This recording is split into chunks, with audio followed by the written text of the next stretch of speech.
Hi, I'm Spencer, Hi, I'm Louis. and we're We're building building Serelora. Serelora.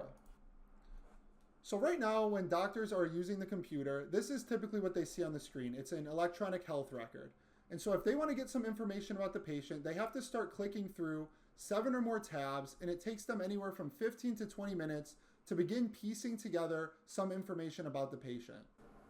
Spencer, if I might add, most human beings, including doctors, have about 8 to 13 seconds of an attention span, which means about 250 to 350 words at a time.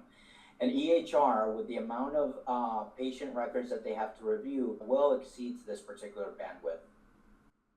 And so with Serelora, all you have to do is query the agents and say, tell me about the patient. And they'll get a quick digestible summary rooted in the patient's chart that the agents just read through. And not only are you getting this information, but every claim that's being made here, you can see as a link. You can click on these links and it will open up the chart so that they can still trace back to the chart where that information is coming from. So our system still stores all of that patient data like the traditional EHR, but it allows us to operate these agents to do those tasks that typically take doctors a very long time. And we're currently piloting this with one doctor in 3 of his clinics, and he's already told us that this is a lot better than what the doctor is doing in real time, referring to the fact that it's able to read the documents more extensively and in a much shorter period of time than the doctors are able to. Now, something else that you might want to do within the traditional EHR is write documentation, whether it's a clinical note or administrative note. You'll have to pull up this tab like this, and many doctors are still typing or dictating notes. But now that we're starting to introduce AI into the clinics, there are other tools coming out, such as Glass Health, Open Evidence, Heidi, even basic things like Claude and ChatGPT. The doctors can take that information that they gained from the chart review and put it into these tools to generate some documentation.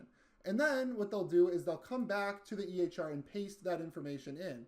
Now, although these AI tools are great and they're able to reduce some of the time that it would take to type, the doctor still has to do the chart review and they still have to go manually between all these different tabs in order to perform this workflow.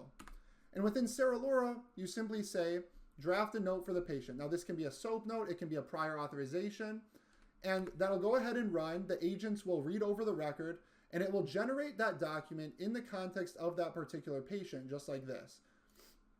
And again, the pilot physician that we're working with has noted that these agents are able to review PDFs much faster, and they're generating output documents that are reasonable, verifiable, and also billable. And so one last thing you might want to do from the EHR is, now that you have that SOAP note, now that you have a referral letter, now that you have a prior authorization, any kind of document, you might want to send that out to an external person. So within an EHR such as Epic, you have to click, enter in information before you can finally do this. Most doctors probably don't even know how to do this workflow in the clinic. When I was a scribe working in the clinic, I was actually the one teaching doctors how to do this, even though I was only a college student.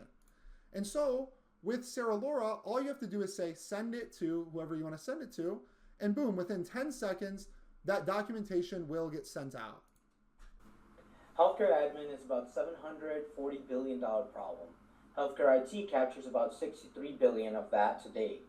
We're going after 3 to 5% slice over the next decade, which puts our serviceable obtainable market between 1 and 2 billion. But the number that matters is not the TAM, it is the path to getting there. We start in the outpatient setting, specialty clinics, urgent cares, ACOs, anywhere a patient is seen outside the hospital walls. 80% of US healthcare encounters happen here, but the tooling was built for inpatient worlds. These providers carry the heaviest coordination burden with the least infrastructure, and they're the fastest buyers in the market because they feel the pain every day. In years 1 through 3, we replaced the outpatient admin stack, scheduling, coding, prior authorization, denial appeals, scribing, risk verification, all in one platform. That is $40 million ARR opportunity at the floor. In years 3 through 6, we move into hospitals, not by selling them the new EHR, but by displacing the point solutions that they have stitched together, one workflow at a time. That takes us to about $200 million in ARR. In years 6 through 10, we make the EHR obsolete. By then, the system of context we are building is more valuable than the system of record it sits on top of. And it's 6 people. Every one of them was built for the exact problem. Spencer, he's my CTO, one of the greatest guys that I've ever met at building healthcare infrastructure, and actually decided to go into building this instead of practicing medicine. He understands clinicians because he almost became one. Myself, I grew up inside healthcare, practicing management, medical scribing, claims processing, lived every workflow in the platform replaces. Dr. O, our Chief Medical Officer, he's a board certified maternal fetal medicine. He runs our live pilot and co-builds the product from the inside of practicing medicine. Dennis Trujillo runs operations. JT owns the security and infrastructure as CIO, and Adam Amo rounds out the engineering.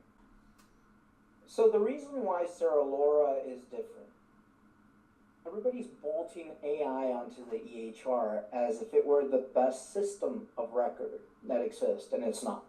Actually, EHRs are plagued with embedded biases, plagued with misattribution, and most importantly, only capture about 10 to 20% of the patient's real record anyways.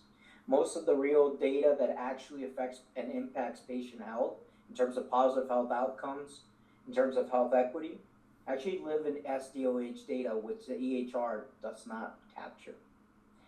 So we're no longer thinking about this as just bolting another AI to read the data that the EHR already has. No.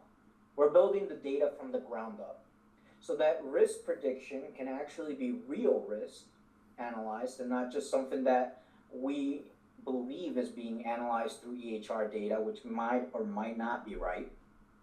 But at the same time, we're also making sure that the streamlined process by which we're building each and every tool, whether it has AI or doesn't have AI, or depending on what type of AI it uses, is going to be there to make sure that the workflow is as streamlined, as clean as possible for the doctor to function under. And that's how Serelora is going to replace the EHR. And if you want to help us replace the EHR, we would love to partner up. You can go ahead and email me at spencer@serelora.com. Thank you so much for your time.